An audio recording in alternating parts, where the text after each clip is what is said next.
Hey, what's up? Silas here. And in this video, I'm going to be talking about how the lack of something can actually be better than the presence of a corrupted or inferior version of that thing. And in this one, I'm specifically going to be talking about information. Sometimes it's better to not know anything at all than to know a fake version of that thing, or to know an untrue version of that thing, or to know a twisted version of what you think that thing is. So I'm going to start off with a couple of anecdotes to kind of set up what I'm kind of talking about. The first one is, I mentioned this before, I went to school in West Virginia in the United States of America. It was Wheeling, West Virginia area, West Liberty State University, or it was college at that time. But it was in the Panhandle area, in the Ohio Valley County area. And I went there as a kid who was born in France, moved to Kenya, lived in the DC area, in Washington, D.C. area, and then moved to West Virginia. And one of my roommate at the time was a first generation Korean, played football with him in high school, and we both got partial scholarships to play at this school. And we went there and we made friends with somebody that lived in the dorm room. Still a good friend of mine to this day. But that person ended up asking my roommate, how do you say such and such in Asian?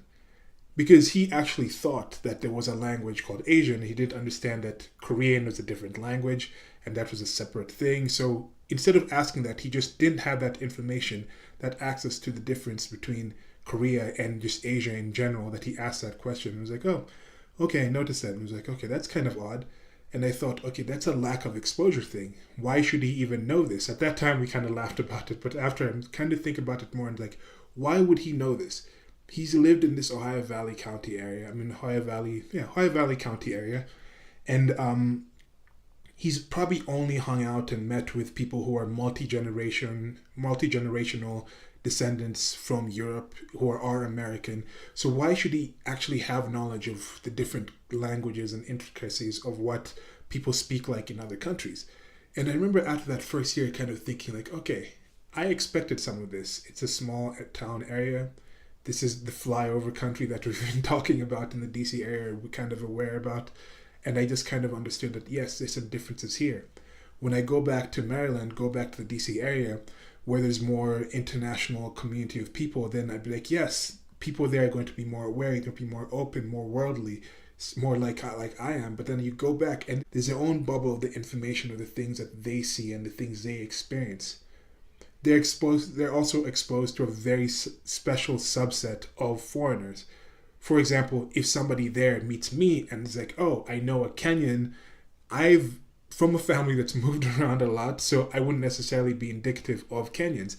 The fact that you meet people there in international organizations or first generational people from the country they're from, that's a self-selected group. They probably did not quite fit in with what they saw in the country that they're leaving, so they decided to leave and come to another country. And then even when you go there and you meet them in that place, I think a good analogy, kind of a good analogy, would be think about going to the zoo and then you see a lion and be like, yes, I understand what lions are. Sure, you can see the structure of a lion, you can see certain behavioral patterns, you can see certain things about it, but it's not exactly the same as witnessing a lion in its natural environment. Now, when you get to a situation where you're looking at people in cities, it even goes further because imagine if that lion hadn't just been captured or raised in that zoo. Imagine if that lion decided to join the zoo and then got to the zoo and then was like, hey, actually, there's actual food here, there's shelter here, I don't have to hunt, I don't have to do things. Now things are kind of different. So it will still do some of the things it used to do out there, but eventually it will start adjusting and becoming part of and adjusting to its environment in that zoo. So that necessarily won't be indicative of what a lion would be.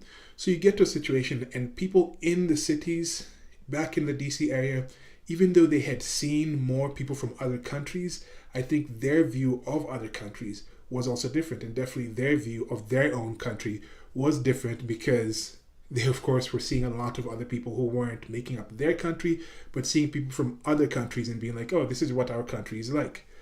Another example is the Kenya Post Office. I had this experience some years back of trying to get a package that was delivered here from the United States of America. And it had some toys and clothes for my nephew. Now, we go to the central post office to get this out, and you get in, and there's no digitization. Everything's still in boxes. People are still writing things on papers. There's a big fight against digitization here in the public sector, and I think some other sectors. And I think that's mostly because if you have things digitized, it comes from the airport, it has its code number, it's put in the computer, the weight is there, it tabulates or calculates how much it weighs, what's the cost. Then you need to get the situation, okay, to pay the tariff, you need to pay this certain amount, and it goes out. If you just have people writing things down, you don't have this computerized system, there's no paper trail. Like, it's easy to lose that paper trail. It's easy for you to say, oh, we just lost like 3 months of papers while all these shipments were coming in. It's easy for somebody like us to go in there and have the female that was doing this, a female agent. I don't want to call her a lady because she was not behaving ladylike. I guess she's a woman. She was old enough, but she's irresponsible in my opinion. But I guess this is just... Anyway, so you get there. The female agent that was there, we're like, okay, so what's the cost? What is your actual... Can we see an actual chart that says you pay this for this? Do you guys understand what these products are? Are you aware of even what toys cost? Do you have awareness of this? No, we don't know this. We end up having to pay about half the cost of the material in there just to get the material there. And then leaving, I was thinking, what are we paying these people for? Does the Kenya post office have its own planes? No. Do they ship things from the airport to the post office? No. Do they secure your material because the box came in and the box itself was damaged? Do they secure the safety of your material? No. Do they deliver it to your house after? No. So what exactly do these people do besides just take the money away from you and just graft money away from you for just the pleasure or the joy of you having your own things? So I was thinking, this is ridiculous. This is a terrible thing that happens. You see the police here, sometimes you'll just drive around without being bothered. You can speed, you can do this, but occasionally the cops will pull you over and then you can give a bribe or they take you to the station, then you go through the prolonged process of going to courts and paying this thing. And sometimes the ticket that you'd eventually pay would be something like $1,000 shillings. But that 1,000 shillings at the end of the road, you'd have to go to court for supposedly multiple times. You'd have to leave work. You'd have to lose time like this. So a lot of situations, people just bribe the police, and the police will just be bribed of 1,000 shillings, which is just $10, or even less than that. Sometimes a little more. I think they tried getting some of the costs of a speeding ticket up to something like 10,000 shillings, which is about $100. So you get to that point where people are just thinking, I'm just going to bribe these people instead of actually going through this whole process because I'm going to lose time at work, I'm going to lose this time in general and all these other things. So they just go through that way. And I was thinking, in the United States of America, it's a lot better than this. You don't have these kind of issues. You don't have these kind of problems. But then you started thinking more about the United States of America. Things are over-regulated. Things like Donald J. Trump is trying something different. He ran on the thing saying he's going to take away 2 regulations for every 1 regulation that's brought in. And I think he's up to about, I heard somebody say over 20, but I think at least 20, I think, have been removed and for every 1 that's been brought in. So he's doing this kind of thing and there's extra costs there. There's the taxes of withholding taxes where they take away this taxation from you immediately. So you're paying for these things without you actually knowing. So that's kind of there. It's formalized in a different way. So you think you're being provided with a really good product. You think the post office and the police forces, the way they are actually providing you with a good product because, oh, you've paid for this already. But here in Kenya, you don't have that kind of service. So it's a lot easier for you to see, hey, these people are actually ripping us off. I'm directly giving these people money and getting nothing back. So seeing that immediately, it's a lot easier for you to see this lack of service versus somebody just taking money away from you. You see the cars driving by, the police cars driving by, you see the postal service, you see these things and you think, oh, something's actually being done. Something positive is actually occurring with our thing. But then you don't notice the regulations. You don't notice the withholding taxes. You don't notice the tariff on goods, the inflation of the money, the exorbitant charges and just transferring your money from one place to another. These are things that you don't necessarily understand. Now, the last one I'll go with the mainstream media's disgusting coverage of the elections, which was, I think, just recently outdone with how they've covered, not outdone, but I guess it's just a continuation of this, of how they've treated North Korea when it comes to the recent Winter Olympics. So on the screen now is this chart that I found some time back. It was done by Vanessa Ortero in 2017. It's a pretty handy chart, an interesting chart. I think I'm going to have links below to it. You can check it out and see the details on it. But it has this chart of, I've always kind of wondered what exactly is fake news ever since Hillary Clinton and Barack Obama started using this term. What does it actually mean when people actually say it now? But here in this chart, it has a kind of thing where on one axis you have liberal to conservative and partisan bias, and then the other side you have contains inaccurate fabricated info at the bottom, all the way to original fact reporting. So that's kind of showing the different status and showing different news agencies, news companies, productions and things like this on what kind of bias they have. Are they conservative? Are they liberal? Now, on one end of the spectrum, you have patriotics, who I haven't even heard of, Palmer Report. Those are the ones who are completely liberal and contains inaccurate fabricated info at the most. And the other side, you have Infowars, Breitbart, The Blaze, Red State. Those are actual ones that I've heard of, Daily Caller. So I haven't heard of these people on the other side. They have CNN somewhere in the middle of the partisan bias. Inquirer is there completely in the middle of partisan bias and all the way at the bottom saying it has inaccurate fabricated info. CNN is there in the middle, as I said, with overall quality, fair interpretations of the news, selective and complete story, unfair persuasion. So, but it's also in the middle of partisan. I think this chart needs to be changed because I think CNN definitely has a lot more of a liberal bias. But at the top, in the middle, completely mainstream, partisan bias not existing, it says the Associated Press. Now, speaking of the Associated Press, just recently, this was put up, I have this up on the screen as well. It says, breaking, President Trump sends Congress $4.4 trillion spending plan that features soaring deficits. And then back in 9th February 2016, breaking, Obama sends record $4.1 trillion spending plan to Congress to combat terror, threats, and global warming. Another one, back in 2nd February 2015, breaking, Obama sends $4 trillion spending plan to Congress, pledging help for the middle class. So you see here, this is what I'm saying, what is fake news? When you look at a lot of these things, most of the news actually is just news. Even when you go to somewhere like Breitbart, people will look at Breitbart and say, oh, it's clickbait. Yes, some of those headlines are clickbait, as anything else can possibly be clickbait. Clickbait as competitive with any other clickbait that I've seen anywhere else. But you get to the actual articles, in some cases, in most of the cases I've seen, it's actually linking to just actual quotes. It's saying this is the quote, and yes, we're putting our spin on it.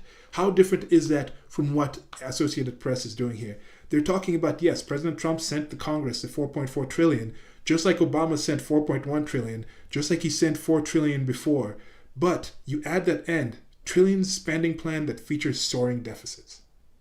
But for Obama, it was combating terror threats and global warming, and then pledging to help the middle class. So when you add that spin on it, that changes what it's doing. So even when it comes to the fake news in general, what is fake news? If you're, as this thing's saying, the top original fact reporting, if you have something like CNN, where when they actually talk about important worldly issues, things that are actual news, so it wouldn't necessarily be fake news, but I think there's also something called faux news, like F-A-U-X, faux news. I don't know how I would actually say that. It's kind of a word where I haven't, Fox News. But yes, later on I'll talk about that Fox News. There's something I was using, that faux news, where it's not necessarily false news, but there's maybe some fakery in the news, where they'll report something like, look, there's a cat in this tree and it says meow. We flew up into the sky and the sky is still blue. We fell into water and the water was wet. These are not fake news stories. That's actual facts. So if you have a situation where CNN, that's majority of their things are things like that. Majority of their news is like, this celebrity decides to wink down from their ivory tower and waves at the rejoicing celebrity worshippers, and that's a majority of the news. That is true. There's no actual lying there. But is that actually news? But when they actually talk about something, when they actually talk about Donald J. Trump, when they talk about something that's actually important in the world, they cover it in such a way where you're like, wait, is that small percentage, is that 0.0001% where they cover the real serious issues, the fact that they put this spin on it or put these actual fake stories out there, does that make it worthwhile to let go of everything else. Aren't they still fake news? Because when you actually talk about what is actually newsworthy, what they're talking about there is actually a lot of the situations, these horrible, horrible negative things. Now, if you look at the coverage of this North Korea thing, I'll leave some links below to this video I watched with Michael Malice, who's an expert on North Korea. He spent a lot of time studying that. In this interview, Stefan Molyneux going over some of the news coverage that's happened. Some of you may have seen it already.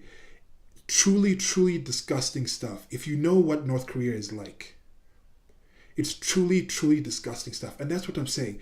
You see, the people, my friend in West Virginia at that time, when he said, "Can you speak Asian?" he may not have understood the difference between North Korea or South Korea, or even the fact that Korea is in and of itself its own culture. But then you have these people in the media who should know better, who should be able to know. You look at these people and say, these people are experts on what they're talking about. These people are knowledgeable, and people watch these people, and you go there and they talk about North Korea in the way that they talk about North Korea.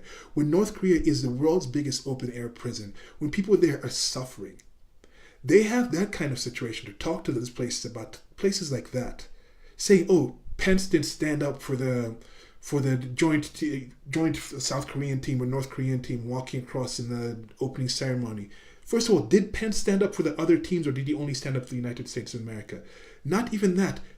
North Korea was walking there. North Korea and South Korea are not the same place. One is a horrible, horrible, horrible place. And I don't know. I think this might be a kind of thing where you know this saying, when real recognizes real, you have to say what's up. There's this saying, as real recognizes real and you're looking quite familiar. This kind of saying, I've seen that somewhere. I think this is maybe a situation where fake recognizes fake, and Kim Jong-il's sister was looking really familiar to a lot of the people in this media. They were looking at her and saying, "We are propagandists. We are experts. We are trying to be like propagandists, but we look at you. We look at you, who's actually the propaganda minister of North Korea, who's in charge of brainwashing these people, of controlling the media that they have." They look at that and they say, "We wish we could be like you. We wish we could have the kind of control over media that you do. We wish we had that ability to actually just change everybody's minds like you do," because they thought they had that ability and people are fighting back. So I don't think people realize how insidious this whole thing is. Okay, now winding this down, back to the analogy of it being better, or the premise of this video, that it's better to lack something than to have an inferior version of that thing. There's many different examples I can use for this, but I just want to use this again. Look, if you go without food or water for 4 days, at those 4 days, you come to that 5th day, it's easy to understand, why am I so weak? Oh, because I haven't eaten or drank for 4 days. It's a lot easier to notice that and then say, okay, what do I need to do to this? I need to get some good food. I need to get some water. I need to feel better. That's going to help me. Now, if you have somebody who's been given tainted water, who's been given food with empty calories, and then they get to day 4 and they've been gorging on this, they've been drinking gallons and gallons of this tainted, poisoned water. They've been eating tons and tons of junk food, just empty calories, shoving it in their mouth. Then they get to day 4 and they say, why am I so weak? They look at other things because they're like, I'm still drinking, I'm hydrated, I've been eating, so what's wrong? It's a lot easier for them to understand that they're malnutritioned because they haven't been having the actual goods, because they've been getting crappy versions of things. And to go further to that, let me give these 2 examples. First, I'm going to read these excerpts from the Constitution of Kenya, which was promulgated on August 10th. I think it was about August 10th. Let me double check. It was promulgated on the 27th of August, 2010. That's the 10 that I was getting there. So this is Section 33 of the Constitution of Kenya, freedom of expression. Just bear with me for this reading. Section 33 of the Constitution of Kenya, in the parent category of the Chapter 4, the Bill of Rights. So 1. Every person has the right to freedom of expression, which includes A. Freedom to seek, receive, or impart information or ideas. B. Freedom of artistic creativity. And C. Academic freedom and freedom of scientific research. 2. The right to freedom of expression does not extend to A. Propaganda for war. B. Incitement to violence. C. Hate speech.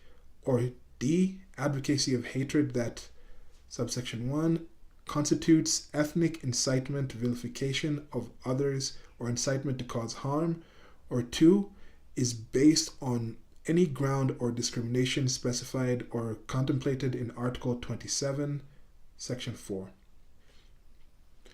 3. In the exercise of the rights to freedom of expression, every person shall respect the rights and reputation of others. Moving on to, I don't know if they call these articles or sections. I don't know the legalese for this, excuse me. But 34, freedom of the media. 1. Freedom and independence of electronic, print, and all other types of media is guaranteed, but does not extend to any expression specified in Article 33. So yeah, they're called articles. 2. The state shall not A. exercise control over or interfere with any persons engaged in broadcasting, the production or circulation of any publication of this, or the dissemination of information by any medium, or B. penalize any person for any opinion or view or the content of any broadcast, publication, or dissemination. 3. Broadcasting and other electronic media have freedom of establishment, subject only to licensing procedures that A. are necessary to regulate the airwaves and forms of signal distribution, and B. are independent of control by government, political interests, or commercial interests. Number 4 goes all state-owned media shall, and then it discusses that. 5 says Parliament shall enact legislation that provides for the establishment of a body which shall, and then that's talking about the standards of the actual media that's going to control, I guess it's kind of the FCC type of thing. That's the Federal Communications Commission in the United States of America. So these people are controlling the standards. And then Article 35 is access to information. There's going to be links below to these so you can read them yourselves too. Is 1, every citizen has a right of access to A. information held by the state, and B. information held by another person and required for the exercise or protection of any right or fundamental freedom. 2. Every person has the right to the correction or deletion of untrue or misleading information that affects the person. And 3. The state shall publish and publicize any important information affecting the nation. Now, part of why I'm saying this is for the situation of what's happening in Kenya right now. There was a contested election in August 8th of 2017 that ended up being turned over by the Supreme Court, even though the international community, a lot of people in the international community were saying, oh, it's actually a legit election. The Supreme Court of Kenya said it was irregular and they overturned it. The opposition party, led by Raila Odinga, said Uhuru Kenyatta was not the legitimate president. That was found to be true in the court, and they said we're going to have another election. In the next election, the election date was set. Raila Odinga said, since we haven't changed anything, the entire structure and system that was corrupted during the first election is still there for this next one. I'm not going to run. And I think it was a gambit on his part, and I think Uhuru Kenyatta, the incumbent, actually called his bluff and said, I'm still going to run, and he ended up running by himself and winning the election with 2.5 to 2.7 million votes. That is also contested, but that is out of a country of over 45 million. It's a young country. I think over 50% of the population in Kenya is under 30 or 35.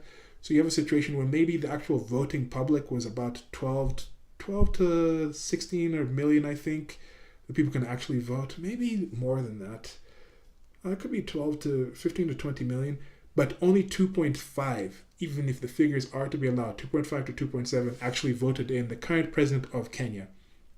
So you have that kind of situation where right now people are saying what Raila Odinga did, I think it was on January 30th, when he went out to Uhuru Park and did an inauguration of himself as the people's president and had other people supporting in his NASA coalition to support and say, this is an illegitimate presidency, we're not going to recognize it. On the day of the inauguration, the state, the government, shut down the 4 major broadcasting houses here in Kenya, which is KTN, Citizen, NTV, and KBC. They were shut down and prevented from having television broadcasts and I think radio broadcasts as well. And for me, I ended up seeing it online because they still stream these things. There's different forms of finding this. But when you look at your average Kenyan, you look at most of the Kenyan populace, most of the people still get their material from TV and radio. So if you shut that down, you really are taking away information. You are taking that access to information away from people. And people in the press were actually arrested. There were some arrests made of people in the opposition party, people who supported these things, people who were reporting on these things. Yet you still had international organizations, international channels covering this. You had citizen reporters doing this, actual citizen reporters, not the station citizen. But you had that kind of situation where there's other ways to do this. But as I said, not every Kenyan, your average Kenyan is not going online and streaming this material. They may have cell phones, even if those cell phones are internet accessible. They haven't put in the money for it. They haven't gone to the point where they can just think, I can just stream this on my cellular device. So this is a control of information. This is a deadly thing. Yet you have a situation, it can actually be deadly in that situation, taking this away, because you can do that, then you can have some extrajudicial killings or things like that going behind the scenes where you're wondering what's happening. Is there actual a legal standing for these people to do this? And as I mentioned in the Constitution here, they're saying there's some situations where the speech is not protected because they're doing stuff that's treasonous. They're saying, not admitting that the president is the actual duly elected president is a treasonous thing. Now, does this remind you of anything if you've been watching international politics? Well, before the presidential election, in the presidential run-up, Donald J. Trump was asked, are you going to accept the results of the election? He said, I'll wait and see because that depends on what happens. And then you had people in the media, you had Democrats coming out and saying, this is near treason. I can't believe Trump is saying this. And then right after the election, those same people, those same disingenuous bastards come out and they're the ones now saying, oh, it's in Russia, these collusion, he's not duly elected, my popular vote, all these things. So those very same people who come out and say, if you question the legitimacy, those very same people are some of the very same people who look at African countries and say, hey, you guys shouldn't be doing that. You guys should just say like, yes, that's a legally duly elected president. You should respect him and recognize him. That's what you guys should do. And now you have people here in Kenya looking at these people and saying, why are these ambassadors coming in here and saying these things? Why are these ambassadors coming into our country and saying, oh, we as an opposition need to recognize these, like Uhuru Kenyatta as president, when we don't recognize him? Because now they can also see that, hey, you guys also aren't doing that thing in your country. So you can't come here and tell us we need to do this. How come you're not telling the Democrats? How come you're not telling Hillary Clinton? How come you're not telling your followers that, hey, we need to respect that this person is president? And I know some places in the United States of America have done that, but you have this thing, and I think that is an important thing. That's a very important thing where people need to realize United States of America still is a beacon. It still is something that people look at and say, hey, let's be like them. So if the United States of America does something negative, they lose some standing in going up and saying, look, we're doing this, and then now we're going to tell you guys to do this. Lead by example. Don't just lead by do what I say, not what I do, because people will still see what you do and kind of latch onto that. The United States is still an example, and the Constitution is one of the leading examples for the rest of the world. People look at that and say, if that's part of what the United States of America is, let's try to make that part of what we are. And I think countries are trying that in a different way, and you can see that was actually part of the Kenyan Constitution, trying to have some protections of information. Now, here is the First Amendment of the U.S. Constitution. Congress shall make no law respecting an establishment of religion, or prohibiting the free exercise thereof, or abridging the freedom of speech, or of the press, or the right of the people peaceably to assemble, and to petition the government for a redress of grievances. Now, this was done more in long form in the Kenyan Constitution, as you've seen. Now, with this situation, as I mentioned before, the lack of something is different than actually having it. When the government just comes in and shuts down the media houses, then people can see, hey, something's going on. Why don't you guys want us to see this? When they get to a situation where before they were going to shut down Uhuru Park, as I said, they tried to get some free male circumcision thing in the actual park to kind of block the actual people being able to actually go out there and have this inauguration of the people's president, but that ended up going on anyway. So if they decided to shut it down, it's a lot more easy to say, hey, you're not even letting us protest. But in the United States of America, as I said before, when I was in West Virginia, I saw something, that a lack thereof something, and I could see the results of it and thought, okay, that's clear to see. The connection was clear to see. I can see the lack of services here in the post office and see that's clear to see. But I go back to the DC area, the liberal bubble, and I can't see that because I've been getting the information. They're getting something. They're still being fed something. There's still something there. It's just corrupt. You look at the actual services in the United States of America, you can't necessarily see the structure. The structure is still there. There's still an appearance of something there. So it's not as easy for you to see what is actually corrupt about it, what is actually negative about it, what is actually harming you about it. So you have the situation where they let you go out there. You have the situation in the United States of America where instead of just shutting down the media, there's no need to shut it down if the media is already giving you already have this relationship with the media where they're already serving your purposes. They're already feeding the people what you want them to what you want them to hear. They're already controlling you in that way. They're already your propaganda ministry. You don't even have to have your own propaganda ministry. There's already one that is willingly there. You don't have to go capture the lion and put it in your zoo if the lion has actually willingly walked in there. It's just this whole situation where if you guys could realize how negative and how horrible the actual mainstream media actually is, and thankfully actually see people starting to do this, you see the numbers are starting to drop on these people. People are going to alternative sources. People are doing other things here. Now I'm winding this down, and I hope you guys can see from this video that I am not against free speech. I'm not against you being selective of what you say and what you hear. In fact, I'm encouraging you be as discriminatory as possible. But just think about it. What exactly do you want to know? What is important to know? And don't just trust everything that comes into you. Question it. Realize that you have that ability, especially if you're hearing this, you have the access to information unparalleled in known history. Going further, if you are in the United States of America, more so than Europe, definitely the United States of America, you have unparalleled ability to actually be informed about your politicians and politics around you and hold them accountable more than it has ever existed in humanity, in the history that we know of. And understand that what happens there does have a knock-on effect with the rest of the world. Whether you want to close up, some people want to close the borders, build that wall and everything, but we are a global community now. What happens there has a knock-on effect in other places. What happens in North Korea affects South Korea. What happens in those two places affects the Greater Asia. What happens in the Greater Asia affects the Eurasian continent. What happens in the Eurasian continent affects Africa, affects the Middle East, affects all these things. We are all connected now. That is a reality that we have to deal with. But you have to realize that there's other countries out there where people literally die just to have the kind of access that Americans have just at the swipe of their fingers or the tap of their fingers. So please try and exercise that a lot more and just be more discriminatory, be more aware of what is going on. So the project that I have in mind, going along with this kind of ability to kind of decide and choose what kind of information you hear, it's called What's the Good News? I mean, this is a name that I'm working on. But I get that bad news sells. People want to hear, and it's not even a negative thing. This is something that I've pointed out. I think it's still good that if you hear something bad happening, that thing sticks out a lot more than the good. Because that shows that you take that for granted.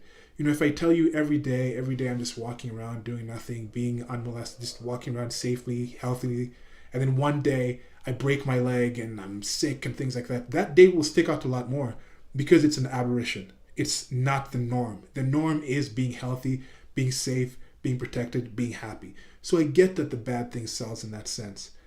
But with this site, this project, I was thinking, what if you just have a thing, and this image is going on the screen right now of the development process of this animation that I'll close off with. But I was thinking, what if you have a situation where you just have the good news, positive things, happy things, things that make people happy. And with this one, I'm going to need your help with actually this project, this ideas and things like that. The things I need to figure out, like I need to understand if there's a market for this, first of all. Then I need to understand, is it actually, how exactly would you define something good? How many people does it have to be good with? What do you mean by good? Something that's good to me might be very bad to somebody else. For example, like the Black Panther film I was talking about. It's people doing the virtue signaling, and some people are like, this is horrible, I can't believe people virtue signaling like this. But for me, I'm like, hey, that's good news because I'm seeing this, and this is an example to other people to say, let me not be like these people. So for somebody, they may think it's really bad that people are saying these things, but to me, I might think it's really good because people will learn from this. So we need to have some kind of understanding where, what do I define as good? What would be the good news that I'm actually giving? I also want to cover a wide range of things so I don't exactly ignore bad things that happen. For example, if there's an earthquake somewhere, I can actually just open up with this is the format I'm thinking. You'd actually just have a paragraph or two with the actual fact. Say this was a 6.5 Richter scale on the Richter scale earthquake. X amount of buildings were affected. 3 people died. 20 people were hurt. And then you get to a situation where the rest of it now is focusing on maybe one story that I considered like a good thing, of maybe some old lady that was saved from a house by some guy, and they find out why was the old lady even in the house, because the old lady realized that her cat was in there, and the cat was the favorite cat of her grandniece or something. So she decided, let me go back in, and when she was going back in to save that cat, she got trapped in there, and then this man came in and saved them. So that would be kind of a good story. So you're still covering the earthquake, but you're covering it in the good news. So it'd be kind of like, yes, the earthquake happened, and then so what's the good news? Then you cover the good news. So I was kind of thinking that could kind of be a thing. I don't know if that's actually something that could work. Let me know what you guys think about that. And then now to finish the video, as you can see with the drawings, I do know some people commented on this before and they said, oh, why did you over-sexualize the female announcer or the female news personality? Because there's something that some of you may have noticed. I see this more on like Fox News type things, with the ladies who wear the shorter skirts with the glistening legs, or you have like some sportscasters who are dressed in kind of outfits where it's kind of an outfit that you think somebody would wear in those dates where the female is thinking like, yeah, if this guy doesn't say anything dumb, I'm definitely going to let him see me outside of this outfit at the end of the night kind of outfits. So you see that, and I do also understand that kind of the equivalent, males are more attracted to the human being, the human form itself. So they see the legs, they see the breasts, they see the hair, and that's what they're attracted to see that kind of outfit. Whereas females may be attracted to the suit, to see the man, because that represents the actions that man does, represents the kind of job he has, represents the kind of resources he's bringing in. So that might be equivalent where a sportscaster wearing some kind of lacy thing, to a man watching, they might be like, hey, that's actually going to keep my eyes watching this chick. Whereas for some few females that are watching, may see the men in the suits and be like, oh, those people have money. So yeah, I get that. But anyway, here's the animation for the So What's the Good News project, title to be changed later. But short little animatic, kind of an intro to it. Let me know what you guys think.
One more example. I think that whole there's better to have nothing than to have a bad version of something. Another good example that I can use for that, 2 examples, are relationships.